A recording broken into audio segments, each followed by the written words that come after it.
All righty. Thank you everyone who's joining us. So excited to have you all here. This is the big one for me. I've been waiting for this, prepping for this, something that I wanted to do for quite some time. So I'm super stoked to have everyone on the call here. Some of you I've been talking to via DMs and emails for a few weeks now. So it's good to see you all in person today. And yeah, without further ado, let's jump right into it. So over the next 2 days, kind of split it into half and half. So the first one is focused more on picking your niche and how to create content, and the next one is focused more on how the algo works, how to build your funnel, and all the growth hacks you need to kind of grow your audience on Twitter and LinkedIn. So specifically for today, we're going to talk about why you should build an audience on Twitter and or LinkedIn, how you should pick your niche, how to create your profile and craft your personal brand, how to generate content ideas, and then how to write compelling content that gets thousands, ideally hundreds of thousands, and possibly millions of views. So after these 2 days, you will understand why you want to build an audience. You'll understand exactly what you want to write about. We'll help you identify who you want to write for so you know who your audience is. You'll learn how to create a content engine that helps you consistently churn out high quality ideas. You'll get frameworks that'll help you write engaging and viral content, and you'll get all the growth strategies that'll help you get thousands of followers and ideally tens and hundreds of thousands of followers. And at the end, we'll also dedicate some time to monetization as well, and how all the different ways that you can monetize on Twitter, LinkedIn, but then also if you build an audience on TikTok and YouTube. So I wouldn't spend too much time on this slide, but a little about me. Before I started writing on Twitter, which was about 16 months ago, I was a marketing exec at a startup in Canada, where I'd help them scale products to over 8 million users. Started using Twitter in July 2021, mostly because pandemic, stuck at home, just needed a hobby, but also because I knew that I was good at my job, but also super frustrated that opportunities were hard to come by. And then I decided, what, I'm going to go on Twitter. I'm going to talk about everything that I know about and see if I can use that to build an audience. So yeah, in the last 15 months, hit 250K followers on Twitter. Last 4 months or so, hit 200,000 followers on LinkedIn. And thanks to all of that, I quit my full-time job and currently monetizing through my agency consultancy, occasional angel investing, and some sponsorships here and there as well.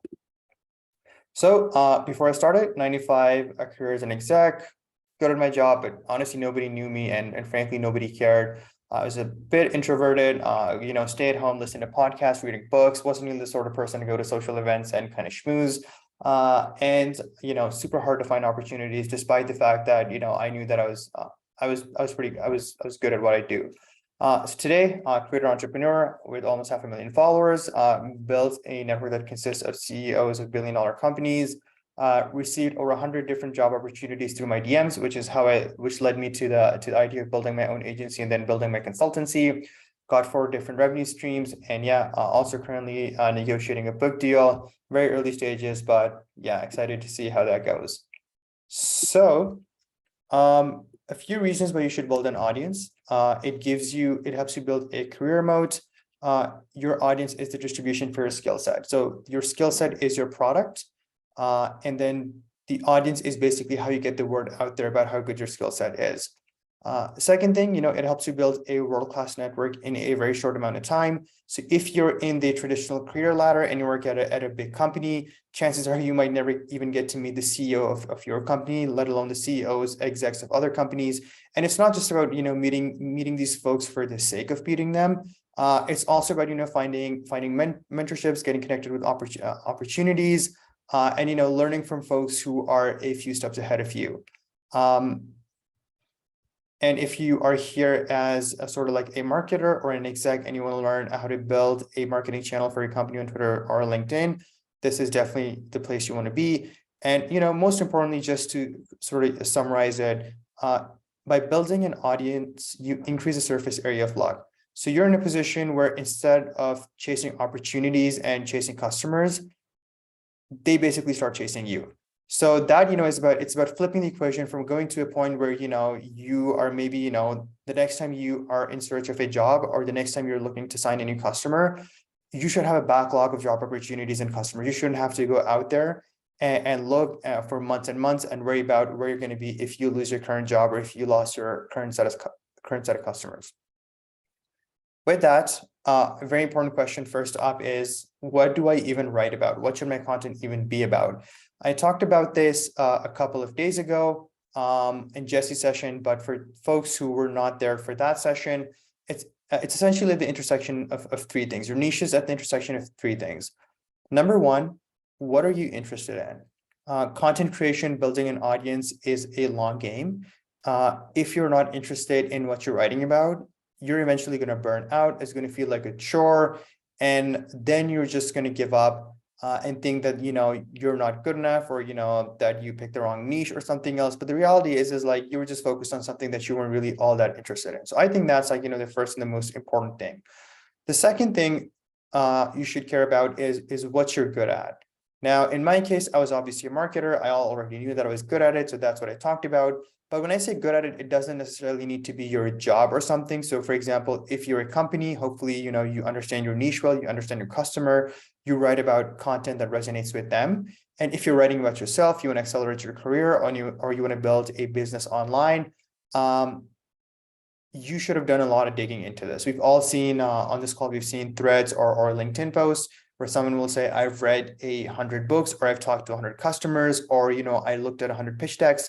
Essentially what they're doing is that they're demonstrating their credibility. They're saying, here's what I'm good at because I've spent the time getting better at this. So number two, what you're good at. And then finally, the third thing that you need at this intersection is what people want. So chances are you could be really interested in something, you can be really good at it, but people might just not want that thing. So it's very important to ask that question. So an example that I gave, I think a couple of days back was, let's assume you're a video game creator and you're really into a video game that 100 other folks are playing around the world. Reality is that the total market for your content is 100 people. So no matter how good your content is, no matter how compelling it is, no matter how interesting it is, reality is you're not going to find more than 100 people who are interested in that content. So the final thing you should really think about is, do people actually want this content? A good way to validate is, are you seeing other big accounts in that niche, or are you seeing that niche grow fast, or are you seeing accounts in that niche grow fast? Like that's like, a good way to know. So, to kind of use the video game analogy again, if you're playing a video game like, I don't know, like StarCraft or The Sims, which has like hundreds of thousands of millions of players, like you are likely to find a lot of people interested in that. And that might be fertile ground for you to create content, especially if you're interested in it, and very especially if you're good at it. So your intersection, the thing that you should write about, create content about, should be at the intersection of these three things. Another way to think about it, here's like a quick exercise you can run through. I'll run through it with you live, but I'll email the deck after this class and you can go through it yourself. Let's assume you have a set of readers that has a problem. So let's assume, as an example, that they want to learn about personal finance. You then attract that audience by solving their problem through your content. So example of that is you write insightful content about personal finance and educating your readers. Your audience follows you because they trust you to solve their problem. An example of that is Sahil Bloom on Twitter, probably the biggest creator account on Twitter at this point, I think. So he started writing about personal finance and just finance in general. Now he writes about basically everything. Jennifer Welch on LinkedIn, I think, also has over 100,000 followers there. Probably the biggest account in the personal finance niche. I could be wrong, but she's also addressing the problem. People trust her. That's why they follow her. And then finally, your audience will hire you or buy from you because they know that you understand their problem and they know that you know how to solve it for them. So some examples of how basically you can, let's just say, monetize your audience then is a hiring manager at a fund or a bank which is out with a job opportunity, a fintech company reaches out and they want want to sponsor your content, or a customer reaches out to buy your product or hire a service as well. And, in some cases could just be like a newspaper or a journal reaches out and they want you to write for them. And in some scenarios could be that, publishers reach out to you and they want to write a book. So some of the ways that you can monetize through it, but this is how I think of it. Your reader has a set of problems. You attract them by writing content that solves the problem.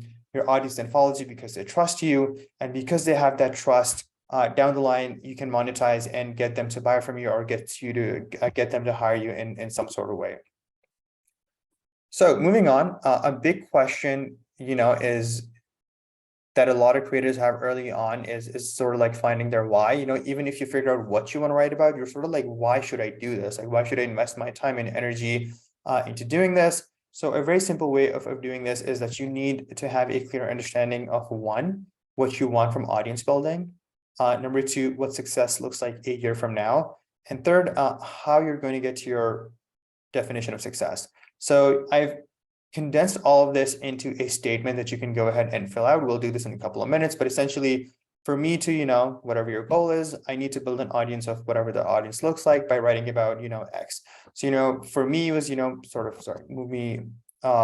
moving on to the next slide, and I've kind of like gone into this, is number one is for me to, whatever the goal is, I need to build an audience of whatever the kind of followers you want for writing about whatever. So if you're a startup founder, let's take that as an example.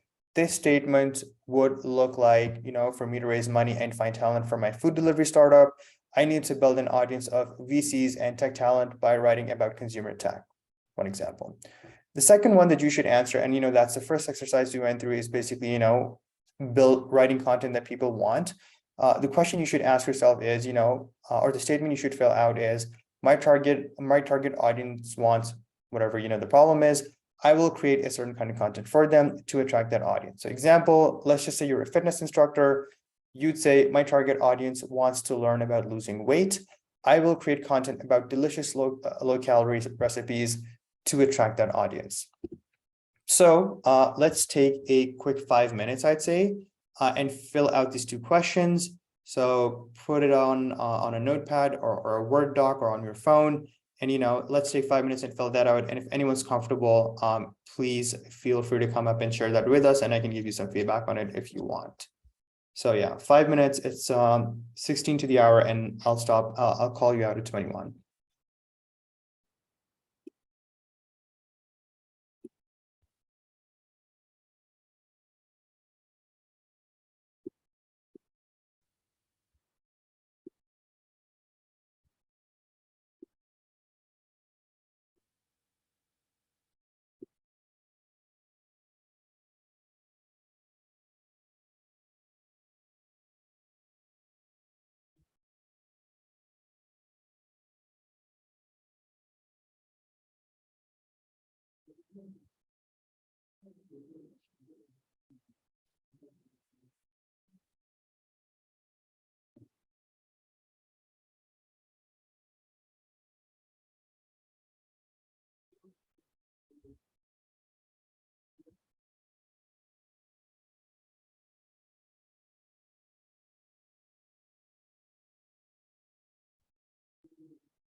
2 more minutes and then we'll proceed.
One more minute and then we'll start.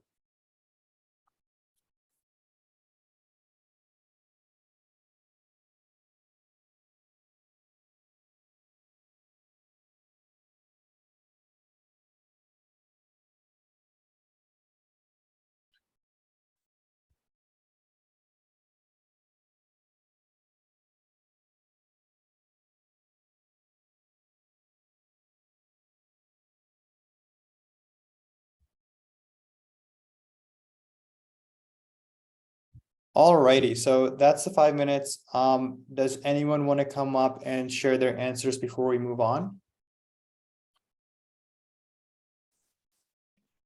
I'm happy to have a go, Zane, if Yeah, you go want. for it.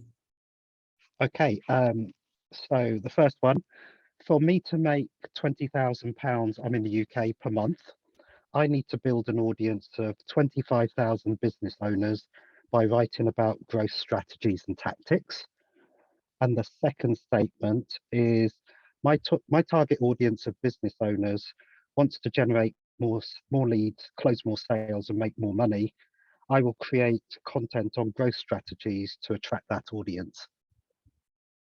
That's fantastic. Honestly, I think you nailed it. You have a pretty clear idea of what it is that you want out of your audience. You defined your niche pretty well. I think you can always double down and get more specific. So for example, are you looking at small business owners? Are you looking at startup folks? Are you looking at, kind of corporate folks? That's like a good question to ask. Because the more directly you speak to someone, especially early on, the more likely you are to get that loyal following. And then, this isn't part of the exercise, but down the line, you might even want to ask yourself how it is that you exactly want to monetize. Do you want to have a newsletter where they're paying you like a couple of pounds a month, for example? Or, are you doing coaching sessions, or are you selling a guide or an audiobook? Are you doing some kind of class as well? So yeah, but overall, I'd say that's a strong 9 out of 10. I think you nailed it. Great. Before we move on, anyone else who wants to come up? We have a few in the chat if you want to check them out, Zane. Oh, okay, there's some in the chat, right? Thanks for flagging that. All right, so we have Brian. So Brian's is, for me to build a strong network and receive more inbounds as a Web3 VC, I need to build an audience of 25,000 plus followers by writing quality threads on topics like DeFi, NFTs, and Web3 gaming. My target audience wants to learn about navigating and investing in Web3. I will create accessible and digestible content around industry trends, news, DeFi protocols, etc., to attract that audience. This is as close as to a 10 as you can get, I think, because Brian has very specifically defined who it is that he wants to write for and what it is that he's going to write for and what problem he's going to solve for that audience. So Brian, overall, great job. Don't have any major feedback. I think you crushed it. Tosif, moving on, for me to find better opportunities as an amateur marketer, I need to build an audience of experts in the industry by writing about current and future market trends. I think you could be a little more specific about the experts part. I don't think anyone has like a job title as an expert. I think you should, it's a very broad statement, if I may say so. Be very specific. Are you looking at, paid marketers? Are you looking at folks who are just starting out, for example, in their marketing careers? Are you looking to write for marketing execs? That one I think will be hard because obviously they have a lot more expertise than you. So I think be a little more specific. Or, you want to write about folks who are new to marketing or just thinking about getting into marketing. So think about that. My target audience wants to learn about how to start their own business. I will create content around learning the fundamental principles of running a business to attract that audience. Cool. So I think if you're looking at entrepreneurs who are just looking to start their business, I think that's like a better definition of how to go about it. I think this one also solid. No kind of like huge feedback here. Pooja, next up. For me to monetize a newsletter, book, and speaking, I need to build an audience of 100,000 followers by writing about how to better define success for highly driven professionals. I love it. That's great. I'm going to read that out again. For me to monetize a newsletter, okay. For me to monetize a book, speaking, letter, newsletter. I would still say be more specific about who these followers are. I think, yeah, it's sort of like implied, they're looking for like career growth, but being more specific about what that niche is. I gave an example of Sahil Bloom early on, like he writes about career advice now, and he's writing his book on career advice as well. But he started off by writing, threads for people who want to learn about finance. Like that's the niche that he attracts. So I think could be a little more defined. Okay, Leonardo is up. For me to become the go-to information source on all things design management, I need to build an audience of graphic designers and their team leads by writing about what makes designers perform at a high level. That part's perfect. I love it. My target audience wants to have better design teams. I will create content about design team management strategies to attract them. Perfect. Leo, you crushed it. I don't have any more feedback for you there. That's a great one right there. Sweet. Awesome. We can do some more in the Q&A at the end if there's time. So feel free to share your answers with us. But moving on, now that you know why you want to write, what you're going to write about, and who you're going to write for, the next question is, how do you present yourself to the world? How do you craft your persona, and how do you sort of, craft your profile on whatever social media platform it is that you're using? So to build a personal brand, you need 4 ingredients. The first one is the value prop, which is exactly what you'll write about and what value people can expect to get from your content. The second one is credibility, is who you are. The third one is tone and voice, so how you'll deliver that content. And finally, consistency. All of the above, the value prop, the credibility, and the tone and voice are promises that you're making to the audience. And the more consistently you keep that promise, the stronger your brand is. So for example, if you're someone who's writing about mental health for professionals and how to kind of go down that line, but then you start getting super aggressive with folks in the comment section or start blocking people, that's obviously extremely off brand for someone who talks about mental health. Yeah, to sum it all up, your bio needs to give people who visit the profile a strong reason to follow you. They should at first glance understand what value they'll get out of following you. Like it should be a no-brainer. Like with just a quick scan of your profile, they should know exactly who you are, what you're writing about, and why is it that they should follow you. So if they have to guess, what you write about by looking at your tweets or kind of, doing something else, you've probably lost 80% of your following right there. So that, is a very critical conversion point for you. Tomorrow, I'll get into a lot more detail about, what kind of profile picture you need, what kind of cover photo you need, what are, the specific keywords and things that you need in your profile and bio. That's more around like the growth part. But when it comes to crafting your personal brand and just having that, bio in your profile, these are like the things that you should pay attention to. So just, as an example, I've taken my one. So my value prop, is obviously is marketing and psychology, and I simplify that for everyone who kind of reads my content. The credibility, obviously, I'm a marketer and I've scaled products to 8 million plus users. My tone, insightful, upbeat, easy to talk to. I hope so, at least most of the time. And then, find the consistency factor. I have tons of threads and tweets that are about marketing and psychology. So, just right here, your profile picture, talking about, helping creators, simplifying, marketing psychology, credibility, the 8 million plus thing. Helping creators and brands build audiences. So if you're a creator, a brand, or a marketer, or someone who's just generally interested in building an audience, hopefully you'll follow me.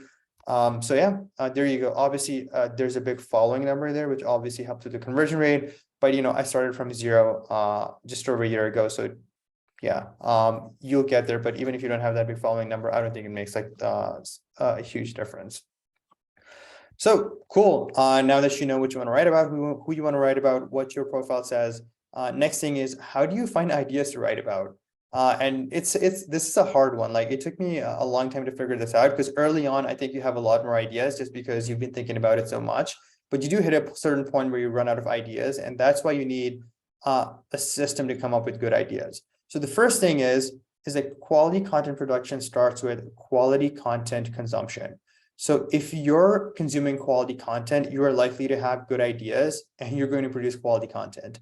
But if you're consuming crap content, reality is like the level of insight that you have or the level of, kind of monologue that's going on in your head is probably going to be pretty low tier as well. And the content that you end up producing in the end is probably not going to be that great either. So the first part is, you want to create a quality information diet. Here's how you create a quality information diet. You should create a list of the best content in your niche and set aside a time daily or maybe even weekly to consume that content. Here's an example of what my content looks like. Just a heads up, I do not consume all this content in 1 week. That would be pretty impossible. But here's a general sort of like, list of content that I have across different mediums, whatever I'm interested in a certain week, I'll go ahead and read. So Twitter, obviously, some of you folks already know folks like Paul Graham, Balaji, Julian Shapiro, and so on, writing very insightful content. Books, I'm a marketer, so I've read Persuasion by Cialdini, Wanting by Luke Burgess, Alchemy by Sutherland, a few other books that are like sort of like in there. Blogs and newsletter, again, you might have heard of some of these, and then podcasts as well, and the general kind of marketing business niche that I listen to. I don't consume all this content every week. On days where I don't feel like reading, I'll go out for a walk and I'll listen to a podcast and I'll take notes of interesting things. On a weekend, maybe I'm sitting down and reading, sort of like all the blogs that I've subscribed to. Books as well. I usually listen to an audiobook half an hour to an hour every day before I go to bed. Twitter, I'm just scrolling in general. So just a few kind of tips on content consumption as well. You want to follow folks that you want to write like. The more time you're spending, reading how they write, the more likely you are to kind of understand, the small nuances that they're deploying to make the writing more persuasive. A lot of writers will also at some point publish something about, the writing style and how they write. So watch out for that. Don't consume the same stuff as everyone else is consuming. So if you want to write for Twitter, my kind of counterintuitive advice is please do not spend too much time on Twitter, for the simple reason it's like a lot of content is getting recycled, and if it's already been said there multiple times, reality is like that's not going to be the content that's going to help you break through. A good way to kind of think about it is you want to consume content on other platforms beside Twitter, find insights on those platforms, and then you want to translate them to Twitter, right? So if you're not into reading books, maybe you're into listening podcasts, maybe you're into watching YouTube videos, maybe you're into reading blogs, whatever that is, look for, that other platform, try to find insights there and then bring them here. And finally, let your mind roam and read or listen to whatever it is that you want to read or listen to. In the long run, good idea generation is just a product of creative wandering and following your curiosity. I don't be too strict with sort of like, the process of content consumption. If you are curious about something, in the long run, you're going to find a lot of ideas that folks who, other folks who don't go deep in their content are not going to find. So it's okay to be obsessed with one niche or one piece of content.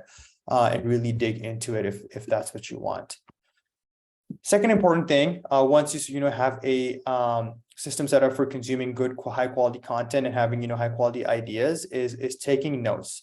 So whenever you come across an interesting idea when you're reading a book or listening to a podcast or watching a documentary or something, whenever you get to a moment that makes you go aha, or oh my god, or that blew my mind, or oh shit, that's interesting, chances are other folks are going to have that exact same reaction as well. So you want to write it down ASAP. You always think that you can remember it next day when you're going to sit down to write, but I promise you're going to forget most of the stuff that you thought about the day prior. So whenever you have that aha moment, you want to write it down ASAP. There's no one right way to take notes. Maybe you're reading a book and you take a note there. Maybe you're listening to a podcast and you want to take an audio note. Maybe you want to open up the phone app on your phone, the notes app on your phone and take notes there. I think that's probably the best one, like the notes app on your phone, you just put it down ASAP and whatever. And, or you can kind of, use apps like Notion and Evernote. I think Notion is probably like the better alternative.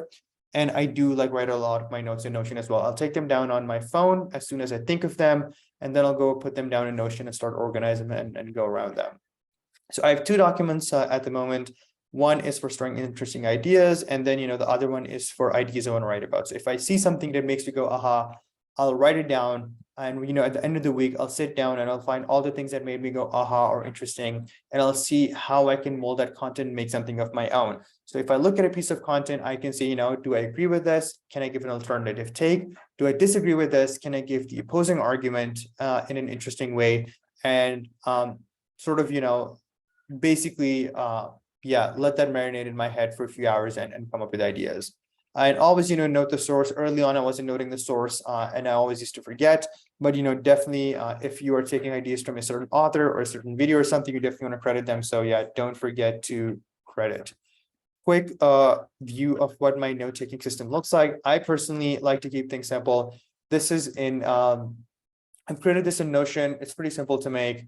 So basically, I have like these 3 lists right here. List number 1 are all the ideas that I've collected. So, currently have over 50 ideas. So 50 ideas means that I have over 50 days worth of content right here. There's like an idea for a thread here, which is the case of for more vacation. There's like an interesting Red Bull case study that I found. Haven't filled out the notes here yet. Then the second list right here is things that are in progress. So this is something where I've written like half a draft or the first draft, but I know that it's not quite finished yet. And then finally, everything that's completed is right here. I have like 21 days worth of content sitting right here. So, even if I wanted to take a week or a couple of weeks off and not write content or go on a vacation, or if I'm too busy with work, no worries, because I'm already ahead of the curve. So if you're not using Notion, I highly recommend it, but it doesn't really matter. Whatever kind of app you're using, you can have, if you want, you can have 3 different Word docs. If you want, you can have 3 different pages in your diary, whatever else that is. This is I find a good way to kind of streamline your ideas and take them from ideation to sort of like production. So Zane, we also have a question in the chat, if I can just quickly interrupt. Oh, yeah. A question from Pooja. 100%. Okay, so what do you eventually use interesting ideas for? Can you double click on the sections in Notion so we can see them? Okay, sure. So let me just quickly pull up my Notion. Wait, and I'll show you what my system looks like right now. So we have Notion right here. Cool. So I will go into Twitter. I will go into, for example, this is the one for Threads. Not sure what's, okay, there we go. Yeah. So if I click on one of these, so wait. Okay, so for example, this one right here was a marketing case study on how smoking was normalized for women and the marketing tactics that they use. And it was from a book called Wanting that I read, and it was on page 29 of that. So I was going to kind of go in there, look for sources, and then kind of do the research and write it there. This one right here, kind of all the career lessons that I have, I've written them down. I just need to kind of clean it up and put them into like a proper kind of thread format. And then, there's stuff that here that, that I've completed. So here's like a thread that I wrote about, creating good emails. So, here's like, yeah, this is basically it. So, this is like sort of like part 1, just the note-taking system. And then I go ahead and write everything down in Typefully. So Typefully just right here.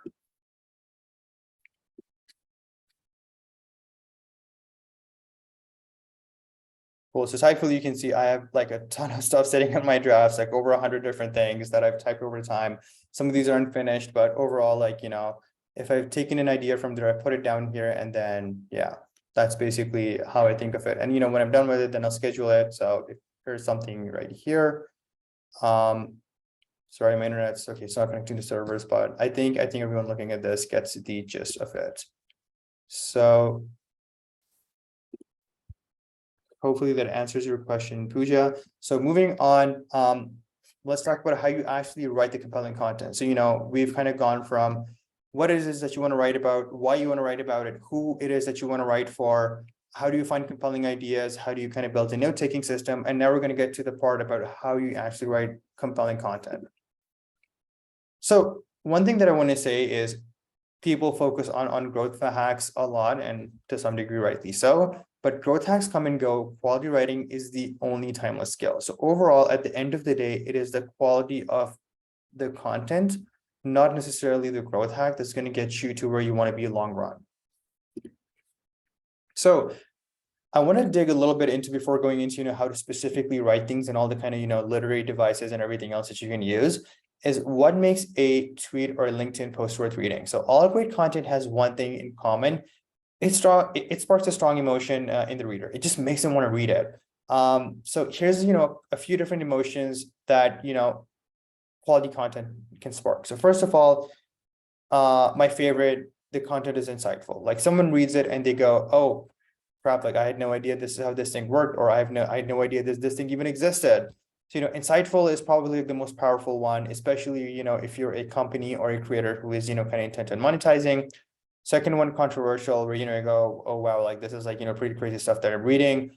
I do not recommend this one, but, if you're into this, Nick Huber on Twitter writes a lot of controversial stuff. He, has been able to monetize it somewhat effectively. So he's a great example. Another one is counter narrative. So you take something that's popular and you say whatever is opposite of it, right? So the reaction in, reader side might be like, oh, like, that's not what I believe. Like, what is he or she saying? So, that goes for counter narrative.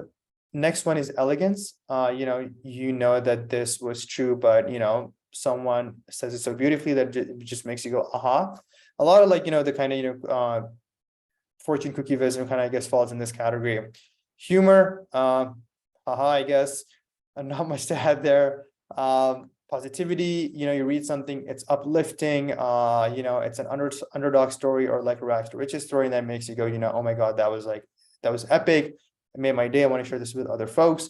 And finally, it's surprising, which makes you go, damn, like, is this for real? Like, I didn't know that this existed or this could be done, but that has like, a little bit of that shock and awe value. I'm going to go into some examples of, all these different kind of categories. So Steph Smith on Twitter, she's pretty great. So she has, this thread that had 50,000 followers, and I think she got 20 or 30,000 followers just off this one thread. I'm just going to quickly read it. In 1994, Jeff Bezos famously spotted a stat that made him leave his high-paying private equity job to start Amazon. The internet was growing at 2,300% per year. What are the generation-defining stats of today? I'll post a few to kick things off. The thread is essentially, all of like a bunch of different stats about the future or trends that are happening that'll kind of like blow your mind. So for example, the price of solar is falling, electric cars are becoming much cheaper, what's happening with, kind of demographics around the world, climate change, and so on. So essentially, she wrote content that was really, really, really insightful. So, that's a good example of how you can be insightful. Second category that I talked about was controversial. Nick Huber is probably, one of the most controversial accounts on Twitter, has over 200,000 followers. He works in real estate. So, reading his tweet right here. And by the way, I'm using tweets here just because they're easier to find, because Twitter has a search function and LinkedIn doesn't. But these are the same things that they'll be posting on LinkedIn as well, not just Twitter. So Nick says, Americans are productive AF, but there isn't much community. No after work meetups at the pub, no popping over to the neighbors' houses unannounced, no kids playing with other kids, and group dinner several nights a week. And I think that's why most Americans are miserable, right? So he's basically saying, I think that most Americans are pretty miserable. A very controversial opinion. Obviously, he got a lot of likes, but then he got a lot of hate in the comments, and he got a lot of QTs. But, Nick is deliberately aiming to generate engagement through being controversial. This isn't the only controversial thing he said. Nick will say something controversial every couple of days. So that's pretty much, the kind of content strategy or the emotion that he is targeting. Controversy. That's the one that he's really, controversy and anger. That's what he's really going for. Counter narrative. So again, you want to say something here that is against what most people believe. So Sean right here says, so everyone seems to think that Clubhouse is the next big thing, but I think it's going to fail. Here's how I think it all goes down. And he said this, when they raised a big round from Andreessen Horowitz, which is a big venture capital firm. Clubhouse was like the big thing during the pandemic, and that's when he came out with this. Turned out he was right, but he said something at the time that very few people believed and went directly against what most people believe. So that is an example of how you can write counter narrative content. Moving on, elegant. Naval probably, is the wisest account on Twitter, I guess, if you can say that. But he has a very elegant way of saying things. This is an example right here. People think they can't change themselves, but they can. People think they can change others, but they can't. So this is a hard one, simply because it's really hard to write something that's, novel and elegant and not sound cliche. I'm not particularly good at it. I try from time to time, but this is definitely probably the hardest kind of content to produce. Positivity, next emotion. Someone reads it and they want to feel uplifted. Amanda right here has a great example. So she says there are two types of people. Number one, I worked hard to get to where I am. No one gave me any breaks, so you're on your own. Second, I worked hard to get to where I am. Now I get to unlock doors for others. If you're the second type, you're my people. Got 3,000 likes here. I think got like 10,000 likes on LinkedIn as well. That's an example of content, not necessarily insightful or mind-blowing, but it just sparks positivity in everyone who reads it, and that's what kind of generated engagement for this piece of content. Final one, surprising. So it has a little bit of like a shock and awe thing. So back when the metaverse was like the next big thing and Web3 was what everyone was talking about, he just says, hot take, everyone is wrong about the metaverse. Here's my 3-part theory. And at the time, definitely it had an element of controversy because everyone was like, no, the metaverse is going to succeed, and Web3 is like the next big thing, and now a lot of that has cooled down now. But he wrote this thread, definitely kind of going and trying to say something that is both counter narrative but also surprising. Surprising as well because he was dabbling in the metaverse and the creator economy himself at the time. So now that we've seen of some examples of the sort of emotions that you want to generate with your content, the specific types of emotion that you can go for, let's dive into the next part, which is how to write like the top 0.1% in the world. So if you are looking to have an audience of 10,000 plus on Twitter, reality is like you're probably in the top 0.1% of the accounts. So the question is, how do you write better than 99.9% of the accounts that are on Twitter and on LinkedIn? This tweet I love because I think this captures it perfectly. So Morgan Housel, awesome author, says, school, your paper must be a minimum of 5 pages. Real world, you have 7 seconds to catch my attention before I click away. So everything you've learned in school about writing is mostly incorrect. Using big fancy words, writing for days and days, using a bunch of statistics, focusing too much on sort of like, the kind of facts of the situation. It's just, does super well in school, does occasionally well at work as well. But, if you want to write online, that is not the style you want to go for. Your writing should read like an entertaining story, not like an academic paper. So, if you have a thread written out or a long post written out or a carousel or some kind of post, ask yourself, if, I'm sitting on my couch at, 10 p.m. after work, I'm tired before I'm about to go to bed. If I see this piece of content, do I have to muster up a lot of energy to read this, or can I just read this with, kind of ease and comfort, essentially? So, that's something you should really think about, is how do you make something entertaining? So the 5 pillars of persuasive writing, it's pretty simple, but most people still get it wrong. The first thing is you want to keep it short, especially, Twitter is the medium of compression. You want to use as few words as possible. So don't spend 20 sentences explaining something that can be explained in 2.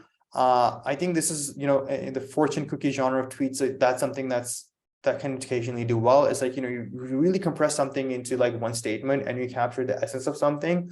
So yeah, keep it short. Second one, you want to make it easy to read. You don't want to use fancy words to say something,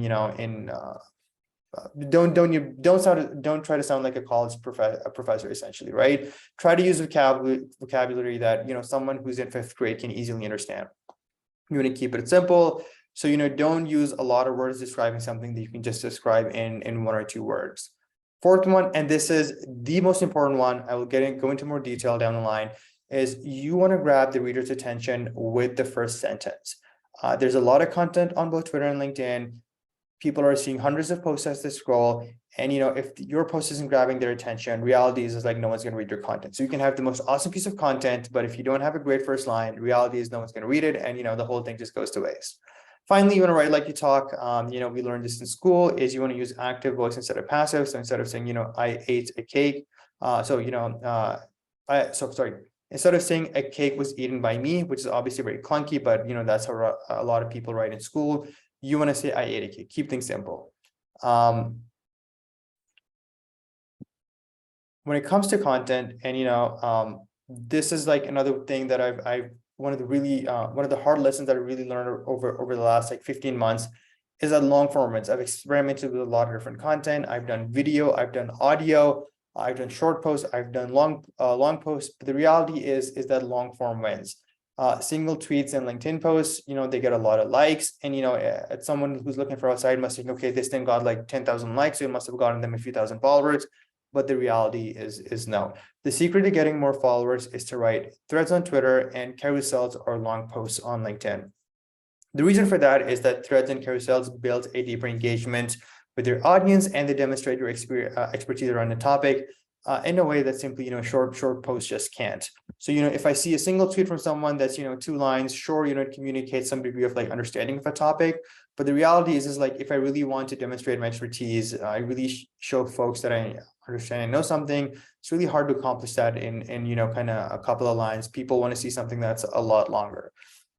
The more value you deliver, the more likely someone is to follow you. And long form content just delivers like 10x more values than one-off posts. And there's always exceptions. There's a few accounts there that have grown off doing short tweets, but my kind of rough educated guess, having done this for a while, is that 95% of audience builders build their audience off of long form content. So question is, if long form content wins, how do you write long form content? You can divide long form content into 3 parts. The first part is the hook, the second part is the body, and the final part is the call to action. The hook, which is the first part, catches the reader's attention. The body is the part that keeps them reading till the end and delivers whatever you said in the hook. And then CTA finally is the part where you ask them to follow you. And I'll show some examples in a little bit. So if you take nothing else from this class today, this is the part that you should be paying most attention to, and that is the hook. 80% of your content success simply comes down to a hook. Like I said before, people are scrolling past hundreds, maybe thousands of posts every day. They'll quickly scan your first line, and if your first line doesn't catch their attention, boom, they're going to scroll past it. It just generally does not matter how compelling or how high quality the rest of your thread or long form post is. The reality is like, if they don't read the first line, you're gone. So to become a truly great content writer, the first thing you have to become an expert at is writing a good hook. And the harsh truth is that a mediocre piece of content with a great hook is going to do like hundreds, maybe thousands of times better than a great piece of content that has a mediocre hook. Oops, missed a K there. So here's an example taken of my own content. I'm going to burn myself a little bit here as well, but the first one right here, this today is now the most viral thread on Twitter of all time. I wrote this, a couple of months back. Now you see this hook everywhere, but I was the first one who kind of came up with this hook. So at the time, it definitely was novel. This thing has like 30 or 40 million impressions now. Got over 50,000 likes. But if I'm being completely honest, the content wasn't that great. It took me maybe half an hour to do the research and write this thing. I just, kind of went to Google and YouTube and looked for a bunch of tools, and, whatever caught my eye, I kind of just put that into the list. Frankly speaking, I was super busy that week, didn't have time to write something. I just wanted to get the rep in, and I was like, I have an hour. Let me just write something on 10 tools, and let's just, put it out there. Woke up the next day, had like, over 300,000 kind of likes, and I was like, oh crap, like I had no idea. But, that one, pretty average content in my opinion, but it had like a pretty great hook. So it did massively well. Second one, thread that I wrote on Twitter, shared on LinkedIn as well, is basically a list of unorthodox beliefs that I currently hold. Basically ideas that have come to my mind over the last year, things that I feel very strongly about, things that I thought were pretty insightful. Everyone, most people who read the thread agreed with it, or, reacted strongly. There were, a lot of discussions in the comments. A few people DM me as well, saying they really enjoyed it and shared it with their friends. But the reality is like, the hook wasn't that great. I'm not a celebrity. No one cares what unorthodox beliefs I have. If this was, something that Elon wrote, sure. People want to learn, what unorthodox beliefs Elon has. But, for the most part, folks don't care, what someone like me on Twitter has to say on the subject. So again, if you take anything else, if you take nothing else from this class today, definitely learn how to write a great hook. So how do you actually write a great hook? The first line, like I said, should grab attention. The rest of the hook should create an urgency or an urge to basically read more. So great hooks are short, they're punchy, they create a strong emotion, they create a sense of FOMO. And basically, the reader just wants to, learn more. It's essentially what, in marketing vocabulary, you call a curiosity gap, right? Like someone reads the first part of something and then they just want to find out more, sort of like a trailer. Like you watch a trailer and then you want to know what the movie is going to be like, and think of your hook as a trailer for what the rest of your thread or carousel or long form post is. A lot of this, by the way, like applies to writing blogs as well. So, you know, if you're in that, or if you're writing newsletters, like that definitely applies to those parts as well. So lots of ways to write great hooks, but here are the most kind of, you know, repetitive patterns that I see with great hooks.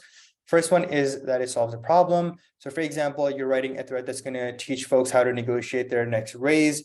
You know, most people get very nervous around, you know, negotiating and asking for a raise. So if you teach them how to do it, you know, you've got a great thread right there. I've in fact written a thread on that, has like 10-15,000 likes as well, got me a few thousand followers, got me a lot of DMs from folks who said, you know, how much they love the thread. So, you know, it solved a problem for them. Second one, similar, is, you know, it teaches you something. So, you know, if someone posts a thread, you know, saying, you know, I read 800 books a year, and, you know, here's basically how I read 2 books a week and how you can do it in, you know, 2 hours or less. That's another hook that, you know, basically teaches you how to do something and helps you save a ton of time. So yeah, teaching someone something with a hook is a pattern I've definitely seen work. Next one tells a story. You know, it definitely, you know, looks at an emotion. For example, you know, someone could say, you know, Elon Musk was an immigrant from South Africa 10 years ago or 15 years ago or 20 years ago, and today he's the richest man in the world. Here's, you know, kind of like the rash to riches story of Elon and how he did it. And, you know, there are a few threads out like that. And finally, you know, similar-ish to solving a problem is selling a benefit, right? So if there's a thread that says, hey, if you have a full-time job and you want to create a side hustle and your first revenue stream, here are the 7 steps to kind of, you know, creating your first revenue stream. So, you know, selling a benefit also works. So here are some patterns that I see, you know, kind of coming up over again and again and again. And if you dissect a lot of these tweets out there, all of them basically boil down to, you know, one of these 4 things, some exceptions, but for the most part, you're looking at some combination of these 4 things. I'll go through some examples here. Sahil right here, this is the one with the story. So, you know, he creates a curiosity gap by saying something that makes you want to learn more about the story. So the hook right here is the story of the last few weeks in finance has been the secretive rise and rapid downfall of Archegos Capital Management. So rise and fall, obviously, you know, there's a story there. A thread on the underlying mechanics of Archegos saga and how a 20 billion fortune vanished in a thin air. I think this thread had like 15 or 20,000 likes. But, you know, this is a rise and fall story. Someone who went really high and then, you know, basically crashed. And, you know, the crash was a $20 crash. So for folks, you know, that's a really strong story that they want to learn, or at least folks in finance, you know, was a very strong story that they wanted to learn more about. So, you know, the unfinished story, you kind of create curiosity about, you know, here's like a crazy story I got to tell you, got to read this. You know, there's how-tos. So, you know, you see a lot of these tactical advice things on Twitter. Here's one from Julie, good execution versus bad execution. She kind of goes into it and does 10 tweets on it. You see me, you've probably seen me on Twitter and LinkedIn do a few of these as well. Next one is, you know, listen to me, I'm the expert. So this one has to do with credibility. So, you know, Blake right here says, I analyze hundreds of landing pages to give you some inspiration. Here are 34 of the very best. So he's, you know, kind of demonstrating credibility. He's saying I'm an expert because I did hundreds of these. Blake could have also said, you know, I'm a marketer who's created a landing page that generates like hundreds or millions of visits every year. Here are like, you know, the 5 tactics that I used to kind of, you know, build landing pages. So, you know, then there you're leveraging your credibility in a certain domain and you're writing a hook off of that. Curation, the value there is like, you know, I'm going to save you a bunch of time by, you know, looking up all of these things in a certain niche, and I'm going to help you find the best of it. So this hook right here, this is pretty old. You know, now it feels pretty clickbaity. People don't use it anymore. But back in the day, you know, Alex was one of the first people to use this, where he says 50 marketing threads that will teach you more than any marketing class. So, you know, obviously very strong value prop right there. And essentially what he's doing is saying like, you know, instead of you having to look for these 50 threads by yourself, I will basically compile all of them for you. And here they are. And, you know, I saved some time for you. So please like and retweet this. There's insider knowledge. Basically, you're giving folks access to some information that they would not have gotten otherwise. So Chris basically here says, I interviewed 5 founders of billion-dollar startups. Here's what I learned. Now, most of us are not going to get to talk to CEOs of or founders of billion-dollar startups, but, you know, all of us are interested in something, fascinated by something. And if you feel like you have access to access to some information that you think others will find valuable that they cannot access anywhere else outside of you, yeah, basically go ahead and turn that into a thread. Final one, I like these ones a lot. It's essentially a problem solver. It'll teach you how to get something you really want. So, this one from Naval, one of the most viral threads of all time, is how to get rich without getting lucky. And he basically, goes through a list of things, you can do to basically build your fortune. So those are basically, a few different examples of how you can write great hooks.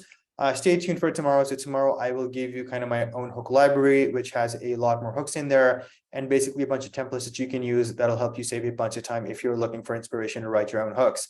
So now that you have your hook, the second part is that you want to write a great body. So the job of the body is to deliver on the promise of the hook. So when you say something in your hook, you're obviously saying something compelling, you're catching an emotion. But then when it comes to the body, you want to deliver on the promise of that hook or that, kind of emotional hit or that dopamine hit that comes from that insight or the story or whatever it is that you're writing about. So the difference between a great thread and clickbait is whether the body delivers on the hook's promise.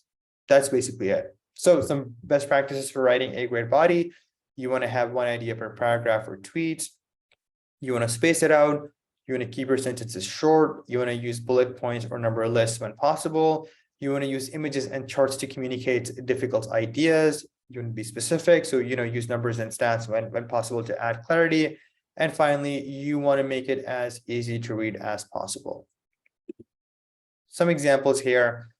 This one, left, right here, I think this thread has 320,000 likes at this point. It was about soft skills. So, here you can see, clear formatting, short lines, short sentences, bullet points, numbered, and so on. This is a format that works really well on Twitter. People like things to be broken out. So this is a good example, format that you can use. And, in this one right here, if you read the second one, I haven't used bullet points, but I've used short sentences, kept it nice and simple. So these are, broadly speaking, the two formats that work really, really well. Occasionally you'll see someone write big chunks, big chunky paragraphs and that'll go viral, but those for the most part are the exceptions and not the rule. Finally, if you've written a compelling hook, if you've written a high value body, the final part is your CTA or the call to action. That's the finisher. That's where, where you deliver the value. And now it's time for them to, kind of ask them to follow you or retweet it. So with this ask, this is probably the easiest part of it all, is you want to keep it short and sweet. So the one that I go with is basically, thanks for reading. If you found this helpful, follow me at HeyKhan to get more threads like this. And then I'll share another thread, which has gone viral, but, this isn't like necessary. Just say, hey, thanks for reading. If you found this helpful, just come follow me for more stuff like this. So this CTA, has done pretty well for me. It's generated over 50,000 followers in a day on 2 occasions. So if you want to steal this, go ahead and steal this. Or if you want to go ahead and write your own version, please go ahead and do so. My only recommendation is that you keep it short and sweet and not give them too many things to do, because if you ask them for too many things, they're just going to get overwhelmed or confused and they're just going to bounce without doing any of those things. So homework for you is basically, number one, we've gone through this, but if you haven't already done this, is you want to define your niche and fill out the sentence below. Number two is you want to define your why. Hopefully you've done this by now, but if not, go ahead and do this. Third, please go ahead and write your Twitter or LinkedIn bio. So I told you how to do that. I'll share these slides with you after this call. So please write that out and feel free to share that with me. And finally, it's around creating your content diet. You want to write down a list of 10 to 20, books, blogs, social media accounts, podcasts, whatever that is. And, you want to start consuming them consistently. So summing it all up, these are like the 4 things that you should focus on today. I think all in, hopefully this doesn't take you more than half an hour. We can go share some examples. If you can share some examples at the start of tomorrow, we can go over it. Or, you can also email this to me and I can go over it and give you some feedback. So a little bit of a short session today, but that's essentially what I had for you around creating compelling content and how to find your niche. Tomorrow we'll go through all of the different growth hacks, but with that, I'll open up the Q&A. So if you've got any questions, go for it.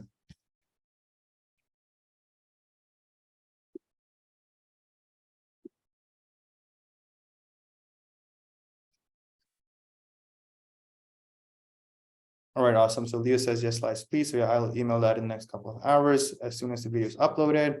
So if anyone has any questions, the floor is open. We still have another hour to go.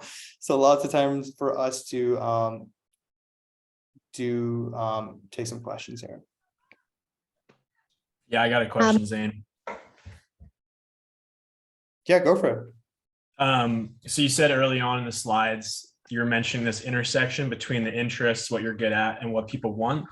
What's a good way to find what people are looking for on Twitter and LinkedIn specifically to help hone that intersection between the interests and the topics that you're going to write about? Good question. So a good early sign is you are trying to solve a problem for yourself with that content, right? So a lot of the early content that I wrote, I was solving a problem for myself. So, you know, basically how to write solid emails or how to create paid marketing campaigns or how to negotiate a salary and a lot of this stuff.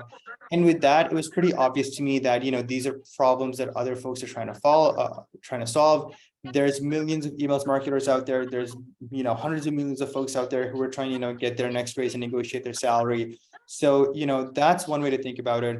But if I can, you know, kind of step back and zoom out, there's two ways to think about it. Number one is there's already a big established niche that you can go and write in. But the downside is that it's a bit competitive. So the way to get around that is instead of writing about one topic, you want to write at the intersection of two topics. So when I joined Twitter, Twitter already had a bunch of huge marketing accounts on the platform. So instead of saying being like, you know, marketing account number 5,000 on the platform, I said that I'm going to write about marketing and psychology, right? So there were a lot of folks on Twitter writing about marketing. There were a lot of folks on Twitter writing about psychology. Both of them were sort of, you know, big niches, but no one was writing at the intersection of these two. So I was one of the first accounts to write at the intersection of both of them, and I ended up doing pretty well out of it. So number one, high level, there's a big niche and you can kind of, you know, write about it and talk at the intersection of it. Number two is there is an upcoming niche that you can, you know, kind of start writing in, and hopefully that niche blows up and you do super well. Now, this one is a lower effort strategy, but it definitely is a higher risk strategy, right? So lower effort in the sense like you are one of the few accounts in the space, you can get away with writing relatively lower quality content as compared to what you need to succeed in a bigger niche. But to do super well out of it, you know, you really need the niche to grow. So a good example of a niche that has grown pretty massive on Twitter and LinkedIn, especially Twitter and done super well, is crypto.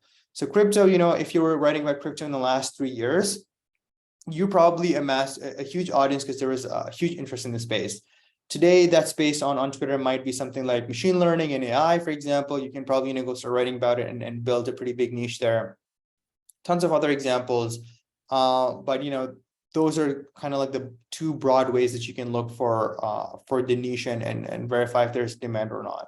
Does that answer your question? Yeah, definitely. I think so. I think like one of the limiting mindsets that I have is that there's things that I want to explore and write about, but I don't know if those are necessarily pain points that people have. So I guess that's just a part of the discovery process and seeing what the analytics are behind what's resonating and just doubling down on that stuff. But yeah, I guess just finding that specific niche and the combination of all the personal attributes that make up that brand is the one thing that I've been struggling with, but that definitely clarifies it more. Yeah, I think early on as well, like you can pick a niche and you can experiment with different niches. So I definitely changed my bio a couple of times and experimented with a couple of different niches until I landed on this niche.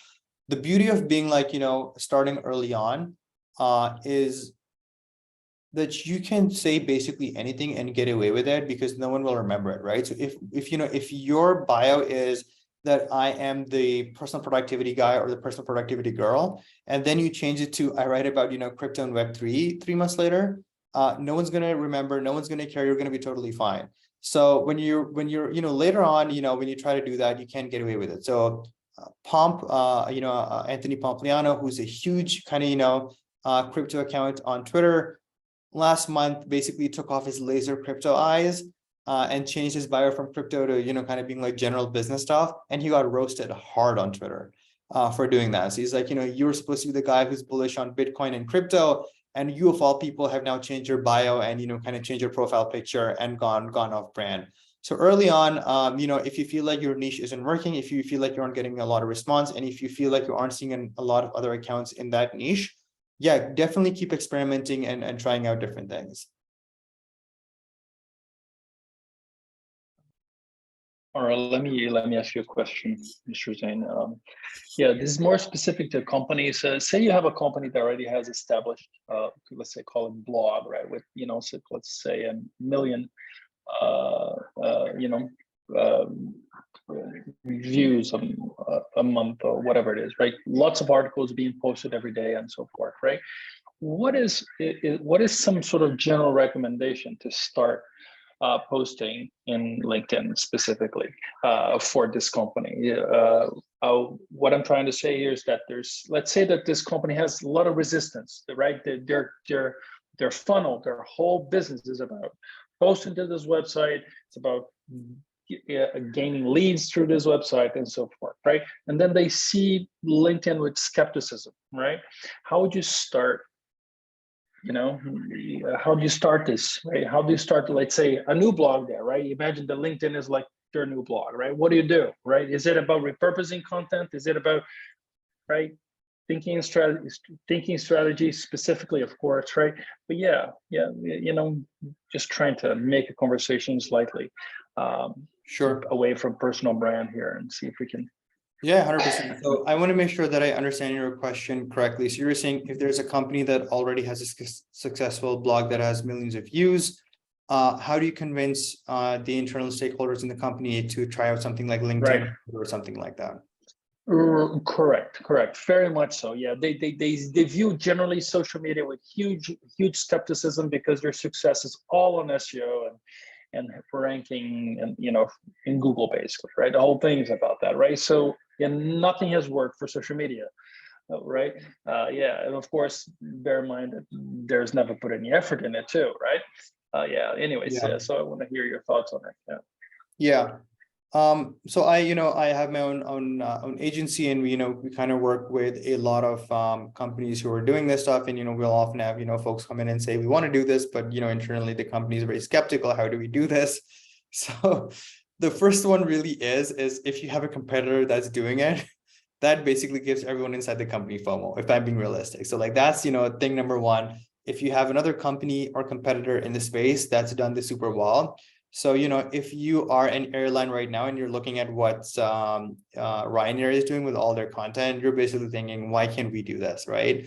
If you're in the fast food business and you're looking at what Wendy's is doing on Twitter, you're kind of wondering, like, why can't we be more like them? Why can't we have a strong brand or persona, personality? Like we want that. And that's something that definitely, resonates with both marketers, but especially founders and leadership. Like founders, especially, they look and they're like, why is their brand so cool? And why is my brand not cool at all? So if I'm being completely honest in things that I've seen work in terms of these conversations, that is definitely one thing that I've seen work pretty well. Second thing I find is companies, especially as they get bigger, become really risk averse to taking on new direction. So if you're getting 5% extra visits from SEO every month, you're like let's keep going with SEO because and we understand it. Versus, starting with something like LinkedIn or Twitter, where potentially the next 3 months you're going to spend time doing nothing. So that, with internal stakeholders is more about convincing them that this is a realistic possibility, right? So if you basically are introducing them to some sort of like expert, or you're bringing someone else who already knows how to do this, or if you can point towards examples of folks who have kind of like done this on LinkedIn in the last couple of months, that basically gives them certainty, of like, okay, so this is very doable. People are jumping onto LinkedIn. There's like a huge arbitrage opportunity. But finally, the thing I can say is, can you run small experiments on your own to validate and show some success? So one thing that I've seen is, I tried this recently. I was pretty shocked by it, actually. So the first Twitter space that Jesse and I hosted, which was 2 or 3 weeks ago, we were like, what, we're doing our first Twitter space. If you get 100 people on that space, like, that's pretty solid, like job well done. And when we went on, we got 3,000 people on that space. I actually know someone who signed up for the course through that space.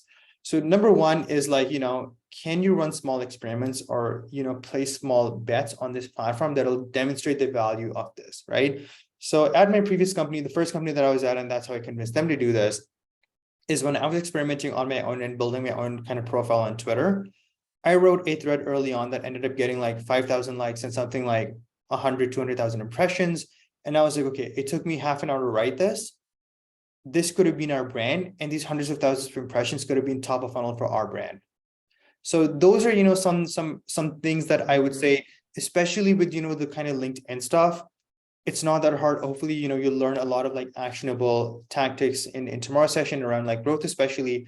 But if you can, create a carousel yourself with minimal effort, or, you put it out to one of the interns on the team or someone else on the team, and, you're trying to write one carousel a week, which is not taking more than 30 to 60 minutes of someone's time every week. So it's a very small bet that can go under the radar, might take a few weeks for that bet to pay off. But when the bet finally pays off, then you can say, okay, here's like, a solid top of funnel for a company that just did not exist before. And all it took was 1 hour of work every week. So those are some examples of selling the idea. Are you and on the subject of carousels? Are you wait a second? Are you talking about like could I say keep you on that thread about the successful blog about finance, right? Should I, for example, take a blog post and repurpose it or format bits of it as a carousel? And and do that on a regular basis, referring it back to the main post in the website, right? Does that sound like a sound strategy to you? Yeah. Right, where I basically do double posts, right? When I write a bit of content, I do always both the long form here and the little carousel alongside it, right? So if I have, reality is we have like 30 writers, for example, right? And that's the idea here, right? They say, look, you must write A and B for this particular. Okay. So the secret there is that a lot of the successful content you see on Twitter or LinkedIn is just a blog that someone found through Google and just turned it into like a thread or a carousel. So I try to write as much original content as possible myself, but I know this for a fact that a lot of this stuff, and then sometimes it does get called out. So in a reverse. I have a question. Sorry. Hi, I have a question. Sure. Hi, Claudia. Hi, pleased to meet. Hi to everyone. Thank you for this amazing inspiration. Thank you to Jesse and Zain.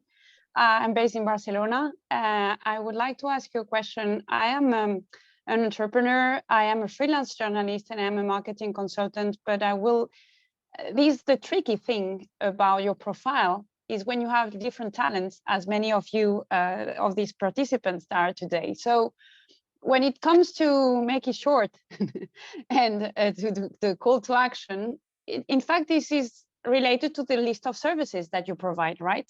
So in terms of further service, then you link one story, one tweet, one LinkedIn post whatsoever with one specific service, just to avoid confusing. That's my first question, confusing your potential lead. And the second question I have is, if there, as I will become by coincidence, like a brand ambassador, so collaborating with brands, if there is an event, if there is an event next week, how many posts, how many tweets in Twitter now, as there are so many tweets, what is your recommendation to create these promotions that from now to within 1 week? Thank you. Great question. Thanks.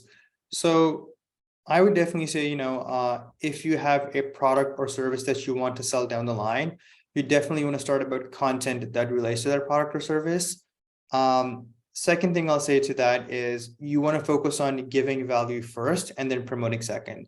In fact, my strong recommendation is in the early days, focus more on building a loyal following versus trying to sell them something. So if you have 50 followers and you've just written your first thread, and then you have, you're asking people to come buy from you, or you're asking people in your profile to come buy from you, that is a little bit of a stretch, because right now you haven't built that audience, you haven't built that trust with the audience. So asking them to buy your product based off a few tweets that you put out, it definitely is a long stretch. So even, even I personally, when I started writing, my kind of initial goal was to help me find kind of different new job opportunities. And it took me about to the point where I got to 400,000 followers, where I was like, I finally want to monetize. That's just me though. But I would say at least try to get a couple of thousand followers before you actively do try to monetize. And, try to really engage with those followers. So, if you're getting DMs from them, or if you're getting comments from them, you want to engage with them as deeply as possible. Maybe you want to even offer them like a free Zoom call or a free sample of the service or something. And that's essentially how you go about doing that. But very early on, again, like I said, at the end of the thread, you have a CTA where you have like the call to action. So early on, the call to action should definitely be to come follow you versus come buy my service right now, just because on the platform at that point, you just do not have enough credibility. Does that answer your question? Yes, it answers. And in the same way, I will forget about Twitter, but by the way, LinkedIn is very strong. So this, I can definitely go to call to action in LinkedIn. So according to where I see my strengths, then I have to go and find the right social media where I can get a quicker win, right? 100%, especially if you're selling like a product or service, especially from like just business in general, like LinkedIn is definitely the platform to be. I'm going to talk about this in more detail tomorrow, but LinkedIn is a much better platform than Twitter right now. A little bit of insight that I can give you as a marketer is if you want to run an ad on any ad platform, Twitter is the cheapest, one of the cheapest platforms out there, simply because people don't really buy on Twitter, at least not yet. Second up is, Facebook and Instagram. So Twitter is like a few cents, to kind of get some visibility. Instagram and Facebook are a couple of dollars, maybe, for $5 to kind of get in front of an audience. We call it like CPM, which is basically 1,000 impressions or 1,000 times someone sees your ad. And on LinkedIn, that can be, anywhere from like $10 to $20. So LinkedIn is like orders and orders of magnitudes more valuable than a platform like Twitter when it comes to purchasing. A great example, there is someone like Justin Welch. So Justin Welch is probably one of the most successful creator solopreneurs. He's on LinkedIn. He's made over $2 million selling his course on LinkedIn. He barely promotes it on Twitter because he knows that Twitter people don't really buy stuff that much. So Twitter, by the way, from a business perspective, can be great for building a presence and building brand. But if you're more focused on what marketers call bottom of funnel, which is basically getting people to purchase as soon as possible, LinkedIn is definitely the platform. And right now, growing on LinkedIn is extremely, extremely easy. Yesterday, I talked about, algorithm changes and new features, which can help catapult you and build a huge audience. Yeah, if you want to build an audience, a big audience, and you want to build it fast and you want to monetize it, LinkedIn is definitely a dream right now. I have a question. So you mentioned LinkedIn. I was just wondering how you can make LinkedIn work for direct consumer brands. And, I just launched a startup. And so part of it is also thinking about, to be honest, I've not really used LinkedIn a lot. So since my previous career, I've just kind of left it as it is. But I think it's also just something that, people in finance don't, at least previously, didn't really tend to write much about themselves, but now you get a lot more people just writing lots and lots. So I feel like my LinkedIn profile is more my previous career than what I'm doing right now. So the question really is how I can, so in my head, I've got a lot of things I can write about, but really at this point, I think I should focus on building my startup, which is in the direct consumer space. So how can I make it work, or how do I write to be relevant in this space, or how does LinkedIn work for direct consumer brands? Do you mind if I ask what the direct to consumer brand is about, because that might help me shape my answer. Sure. Yeah, so it's a eco-friendly brand. We talk, we say we reimagine everyday essentials with sustainable alternatives. I've got 2 products at the moment, which is bamboo toilet paper, kitchen paper towel, looking to expand the product range. So alongside that, I'm just now, working towards fundraising. So I'm thinking, how can I leverage LinkedIn for that as well? How do I start writing to attract the right people, which, you had in your earlier slides, which was quite interesting, which piqued my interest. So lots of questions around that. Sure. Have you come across Amanda Goetz by any chance? No. Okay, interesting, cool. So Amanda Goetz, Goetz. So she's on Twitter. She's a marketer. She used to be pretty active, not so much anymore. So she wanted to build a direct-to-consumer brand, but for cannabis, and basically for women, cannabis for women, essentially, right? So, she had like gummies for headaches. She had gummies for a bunch of other things.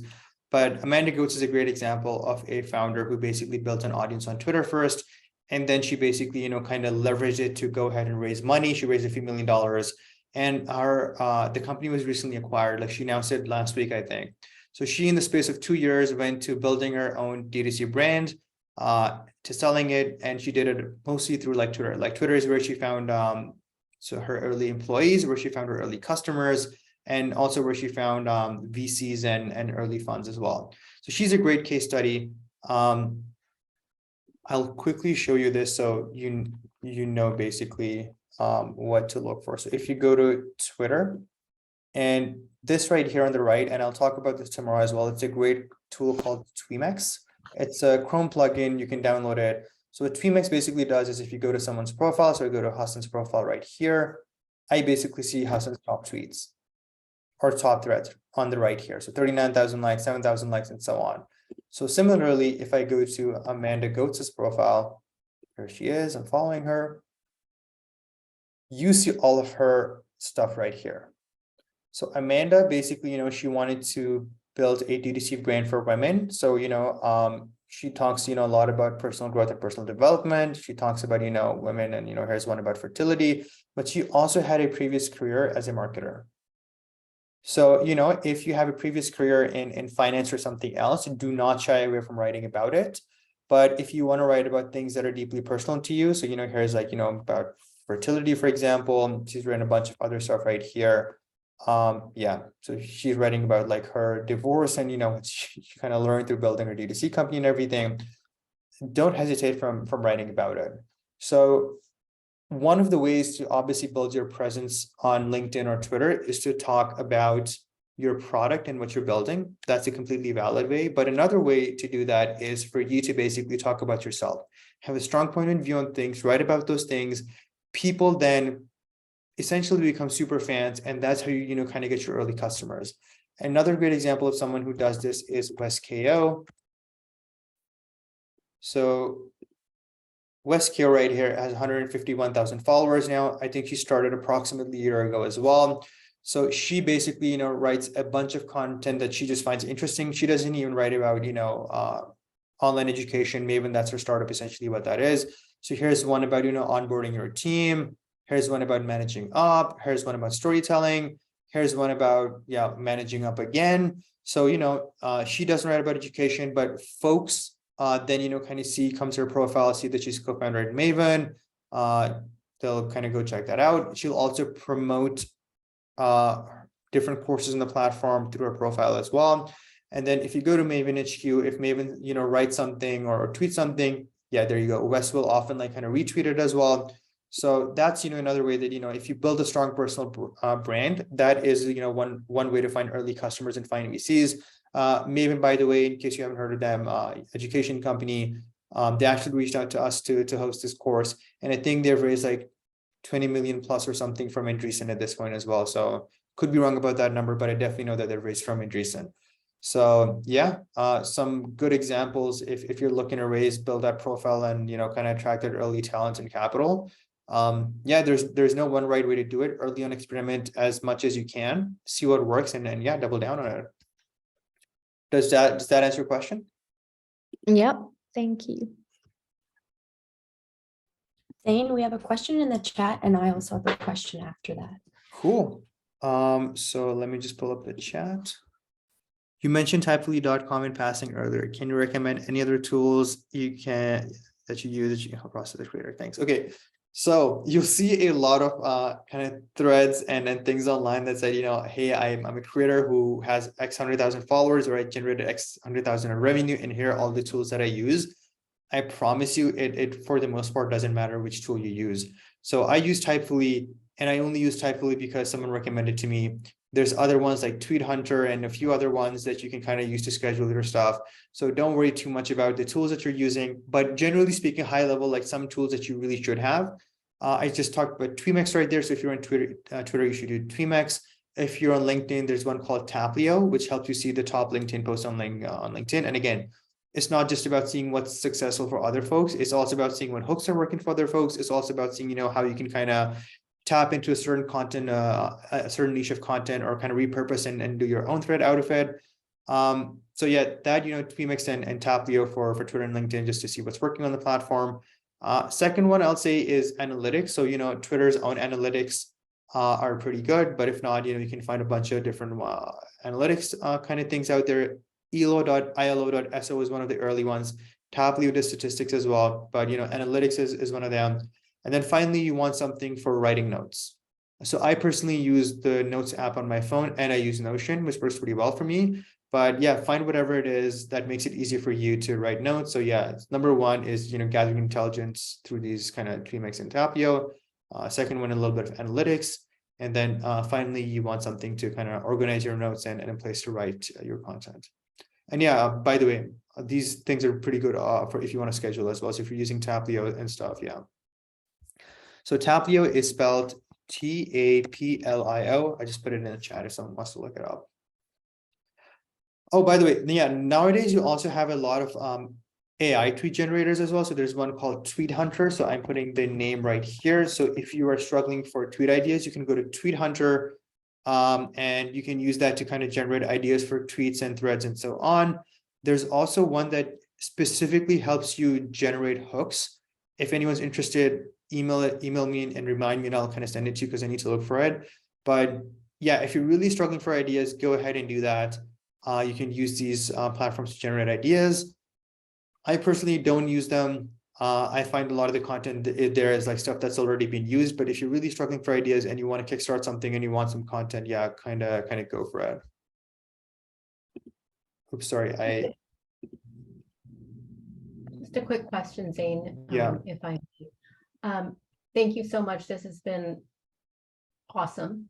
There's no other word for it. I loved it. Thank you. My first question is about influencer support. So for example, we do everything that you say in these slides. We write great tweets, hooks, and the body is awesome. Call to action is awesome. I know Sahil Bloom did get in the beginning a few, or one at least, influential person to help him get started or jumpstart his account. yeah. If you have, say, 100, 200 followers and you're writing absolutely, spot on content every day for 2 or 3 months, still an algo might not get your content to enough people to read it. My question is, do you need a jump start? Did you get a jump start, for example, when you were at 0? So that's my first question. Great question. So when I started off on Twitter, the way I started out, like I said, I was stuck in the pandemic and kind of bored and was looking for a new hobby. Plus, it kind of aligned with my career goals. So that's why I got into Twitter. And I noticed a similar thing. So, Sahil and Julian were the first ones that I noticed were kind of coming up. And, they did that course. They kind of did a course where they were teaching. I don't think Sahil and Julian are teaching that course. Someone else might be teaching a similar one to it. But I took that course early on. That's just when, threads had really started to pop off, and a lot of this was pretty new and people hadn't figured this out. And one thing that they offered at the end of the course was they basically offered people to be in a WhatsApp or kind of email group where they can kind of share this stuff with each other and support each other. So yeah, believe it or not, like some of my early Twitter friends I met there, and that's something we'll be offering at the end of this course as well. So if you're someone who wants to, basically have other creators to support your content, 100% there. I'll personally be supporting everyone in this group as well. So that was going to be an announcement for tomorrow as well. So if you are writing tweets or threads and, if you want to get those early followers, early eyeballs, feel free to DM that stuff to me after the course, and I'll try to jump on it ASAP and comment and help you get that early distribution. Yeah. But no, it definitely is a big part of it. And just one growth tactic, but you've identified the right one. It definitely is a big one. And tomorrow there's a whole section on how do you find, creators who have bigger accounts than you, how to reach out to them, how do you build that relationship, and then how do you get, kind of go ahead and support that content. Awesome. Thanks, Zane. And frequency, you might talk about this tomorrow. And if that's the case, please feel free to pass on the question. But frequency for posting on Twitter and LinkedIn, if you want to speak to that, that'd be great. Sure. Twitter is a little bit more of a volume game. So Twitter, early on, I was posting twice a day and 1 thread a week. So about 14, 15 in total a week. I've cut that down now. I do more like 7 to 8 tweets a week, and I do like a thread every 1 to 2 weeks. But early on, yeah, you definitely want to get that volume in. And with Twitter Twitter really does punish you if you're taking too many days of the platform. So even now that, I have a couple 100,000 followers, if I take a whole week off Twitter and I come back, my engagement's halved. So that's why scheduling tools are so awesome, and it helps you kind of stay ahead. So if any point you're not motivated for a couple of days, or you need to take a week or a couple of weeks off for whatever reason, you've already got a bunch of content that's scheduled and that goes out there. So that's number one. And again, stuff we'll cover tomorrow. And then on LinkedIn, LinkedIn is a little more forgiving because LinkedIn is just starting out as a creator platform in the last few months, and they're trying to be lenient with creators. So they basically say post 4 to 5 times a week. That's what they recommend. And they recommend posting once a day. In fact, in a weird sense, like I've seen when I've tried posting twice or thrice a day on LinkedIn, I've often found it to damage my engagement. So again, strong recommendation is start on LinkedIn. Number one, huge opportunity. The algo is more favorable. Not a lot of big creators on there, so definitely easier to build an audience right now. But also just the fact that, if you don't post for a couple of days, or if you just want to take the weekend off, you can, kind of rest in peace knowing the algo is not going to punish you. There's a question right here from Leo in the chat. So please talk a little bit about a hybrid distribution with employee personal profiles growing their own audiences, but ultimately linked to a CTA for the company they work for. This is something I've thought about a lot. So I work with a lot of companies, and I've tried this out, and sometimes employees have done really well. The issue only is the moment the employee leaves the company, they basically take that distribution with them. So if you want to encourage this as a side hobby for your team, and just be like, hey, I took this course, here are my notes from the course, and here's how you can go ahead and build an audience. Sure, go do that. And if they want to kind of plug the company in their profile, awesome. But the reality is like, people don't stay at companies more than a couple of years. So in a couple of years, if you do become dependent on it, or if it does become a big source of traffic, yeah, they're probably going to take all of that distribution with them. So it's definitely like a help, but it's not a sustainable thing in the long term. In the long term, the leader of the function or one of the founders definitely should be the one who's building their own personal profile. Yeah, and by the way, like a lot of like the big founders you see on Twitter and LinkedIn, not going to name anyone, they basically have like a small team behind them that's writing all their content for them, because yeah, they're like the face of the company, and they've basically built their brand. They have this team of chat writers who write all this content, and that's how they've kind of built their brand online. Elon Musk, by the way, has publicly talked about having a meme dealer. So obviously, Elon does a lot of engagement off his memes. He essentially has like, yeah, like I'm guessing like a team that searches for like all these memes and passes on to him, and then he posts them from his profile. So much better to have like a team of content creators, or one content creator for like your CEO or a founder or an exec on the team, versus encouraging one of your employees to build an audience, in my opinion. I'd Good, also thank you. love to ask a question. If Leo, is it okay? Okay, perfect. Kind of just going off Leo's question, I was taking a lot of notes because I'm also looking to learn more about Twitter and LinkedIn, surprisingly, but this has been incredible. And I guess this question is for those individuals who have a personal niche, but also a company niche for both Twitter and LinkedIn, but probably specifically for Twitter. So if you're both a creator and an entrepreneur, do you suggest to post content on one Twitter page for both of those pillars as like a creator and an entrepreneur? Or do you suggest to have 2 separate pages, one for the personal, one for the company? Like, for example, for me, I use my Twitter page to post about tips about the creator economy and the social algorithms, but I also sometimes try and like add a few hints of repurposing the content about plants, the video-based stuff that I post to TikTok and YouTube. So is this the right way of going about it? Or should I make 2 separate profiles? And can I leverage the 2 as a creator and entrepreneur? And then the second part to that question would be, if I'm posting videos on my tweets and on my LinkedIn posts, is the video-based algorithm on Twitter similar to TikTok and YouTube? Or is it really just going to target your followers? Both great questions. So first of all, I want to start off by saying Twitter is not conducive to building your company accounts that much. On Twitter, the strategy that I've seen work is founders or employees of the company come and build their following, and they leverage that to drive people to their website or to their company page or whatever else that is. So that's for Twitter. LinkedIn, though, definitely possible to build company pages on LinkedIn. So for example, right now I've kind of been running this experiment for a few months.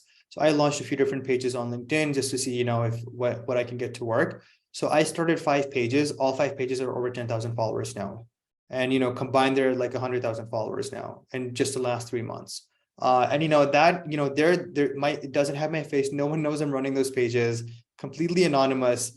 So I'll definitely be going into that strategy tomorrow as well, and how you can grow company pages on LinkedIn and so on. But definitely a lot easier to do both personal, but then also company stuff on LinkedIn.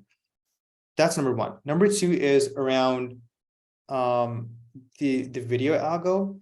Both Twitter and LinkedIn are trying to hack it, but I just haven't seen it yet. So I haven't seen any creator leverage video massively to grow their audience. There are some creators who post like general viral content from the internet. So like ASMR videos or funny videos or compilations and things like that to boost their following. But I am yet to see a creator come up with, insightful content, or a company come up with insightful content and get people to follow off of them. With Elon coming in, that can change, because, one of the things that they're kind of hypothesizing now is Twitter is the only interest-based kind of algo other than TikTok right now, which, gives them like an advantage, especially if TikTok gets banned. Like Twitter's in a very like interesting position, because Twitter, it's not based off friends, it's based off like your interests.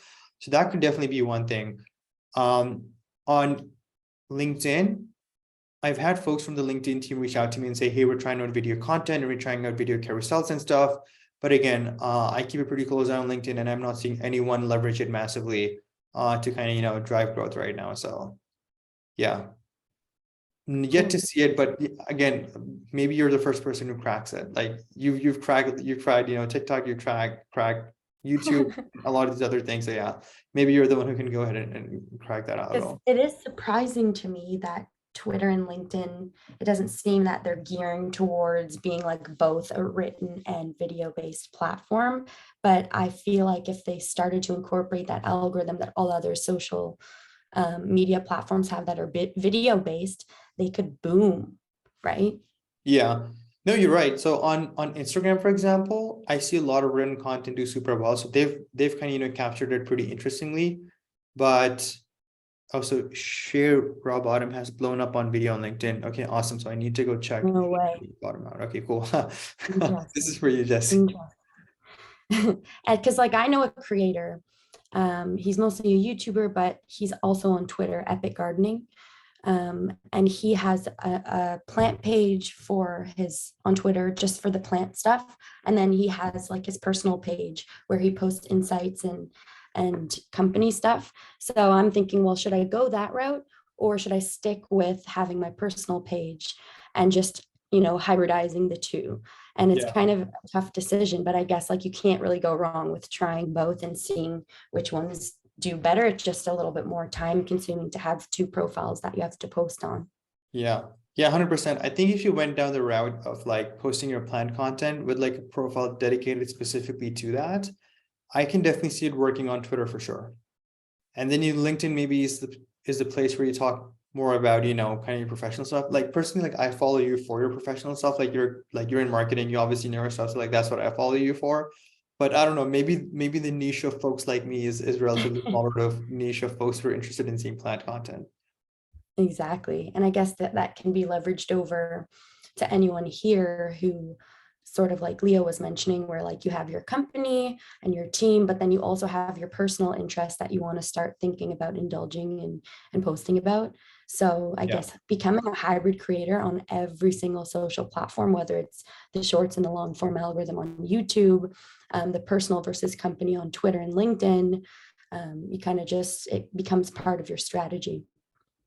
Exactly. 100%. Cool. Sweet. All right. Next question coming in from Shamant.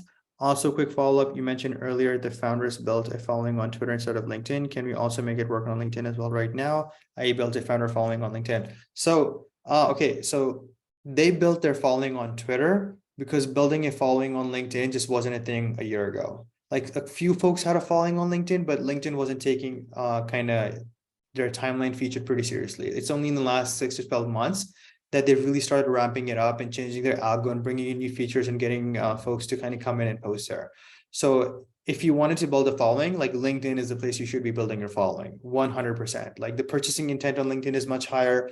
finding people in your industry is definitely a lot easier. Maybe the only exception is crypto because that's more kind of Twitter based, but other than maybe crypto and a couple of other niches, LinkedIn is definitely like, yeah, the place where you want to be building an audience right now, in my opinion. And by the way, all these folks that I just mentioned that were building their audience on Twitter, they've now moved on to LinkedIn and they're building their audience on LinkedIn, and they're more focused on LinkedIn than other platforms.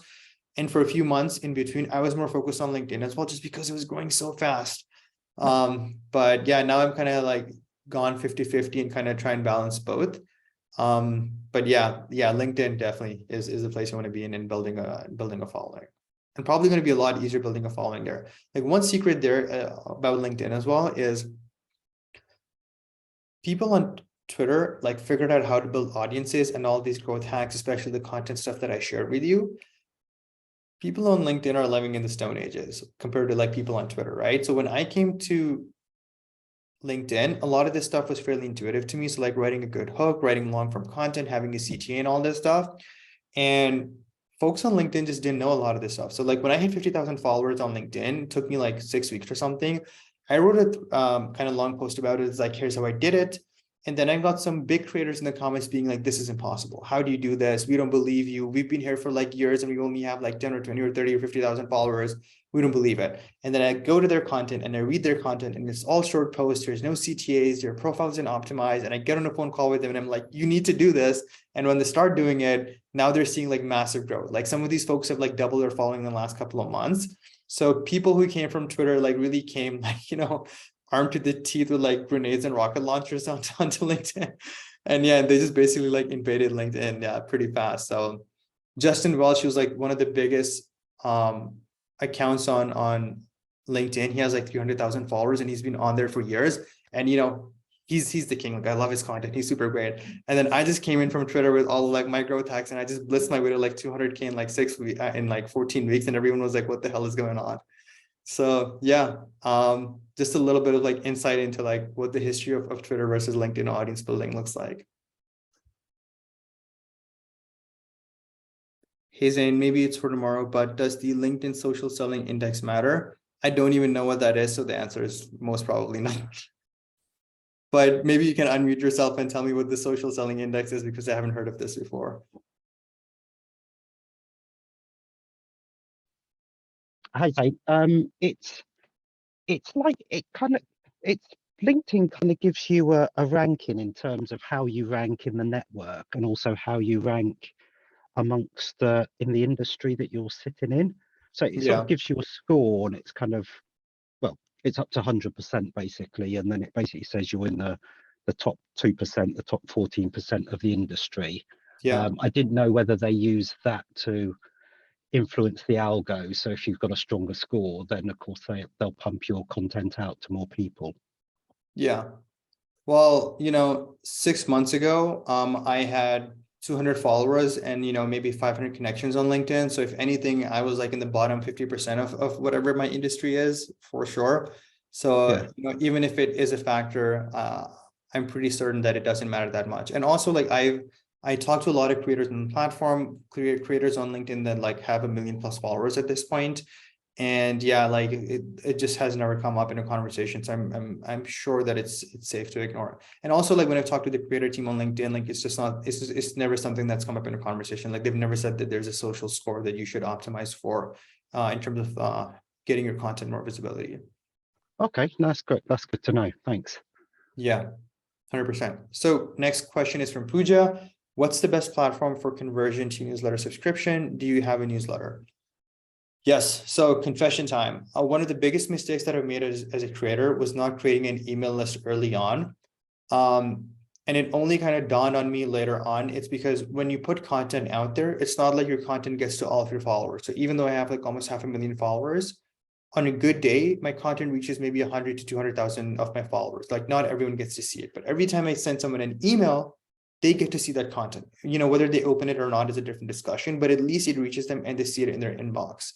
So number one, yes, it's a critical part. I'll cover a lot of that in tomorrow's session in terms of how to build a newsletter and get folks on the platform.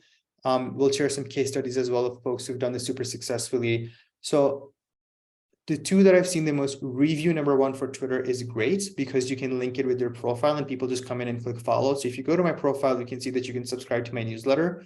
You can only do that on review. So review number one for Twitter.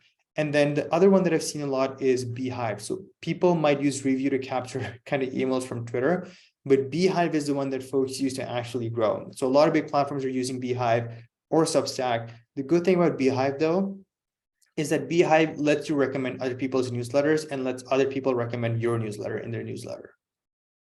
So there's like a little, like a bit of like a cross promotion thing going on. So early on that can really help kind of accelerate your growth as well. So yeah, review to capture emails, especially on Twitter, and then Beehive to kind of publish it. Another very cool thing about LinkedIn, I hope they haven't changed this feature yet. I haven't started experimenting with it yet, but LinkedIn has its own kind of newsletter feature. And every time you write a newsletter on LinkedIn, it'll send a notification to all of your followers.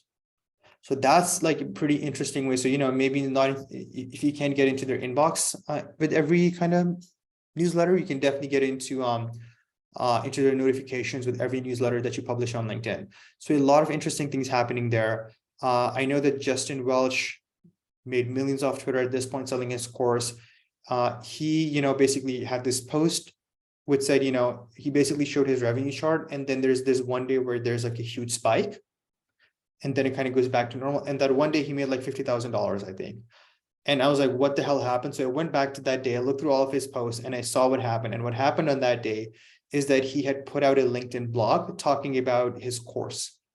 So when he put out that blog, every one of his followers, I assume, got that notifications. By the complete hypothesis, I could be wrong, but that was a post that was made on that day that led to like all of those sales right there. So I know, Pooja, you want to sell a book. So, you know, maybe when you want to announce your book, that's a small growth hack you can get to get some more sales. I love it. So when you publish the newsletter, Zane, it doesn't just go to the subscribers, it goes to all of the followers every time you publish. On LinkedIn, yes, I haven't like tried it out yet, but this was definitely the case like 6 months ago. I'm pretty sure that it is still the case now. You would need to test it, but it definitely was the case 6 months ago. I know that they're always changing features and so on, so don't want to kind of promise it, but yes, I think that is very much the case. Yeah. It's my understanding that it only goes to the subscribers. The first time you publish, it goes to all of your followers to see who wants to subscribe. But then when you okay, cool. Following, it's only the subscriber base. Interesting. Okay, then you're probably right. So I did like hear something about everyone getting a notification. So maybe it's like the first time that you publish that everyone gets a notification. Yeah. And if, by the way, that does make sense, because when I looked at Justin's thing, he only had one issue on his LinkedIn newsletter. So maybe that's what it was. So maybe like that's like something you can keep in your back pocket if like you just have your separate newsletter thing on your profile. But once you want to announce your book or something, then you basically do it for the first time and everyone ends up getting a notification.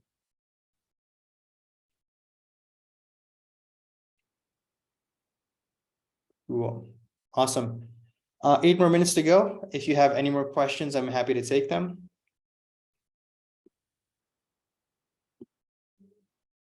All right, cool. Awesome session. I really hope all of you folks found this helpful. A lot of this is stuff that's been sitting in my brain or has been kind of lingering in WhatsApp conversations and DMs. And a lot of this information hasn't been like codified yet. So a lot of this stuff is definitely out there, but some of this stuff, I promise you, like you're one of the first people to see it. So I hope that you find it insightful. I hope that you find it helpful. Tomorrow is going to be the really juicy part with all of like the growth hacks. So I'm excited to have you all back for tomorrow's session, but till then, thank you so much. And yeah, have a great day. Thank you. Bye. Thanks. Thanks, Zane. Thanks, Jesse.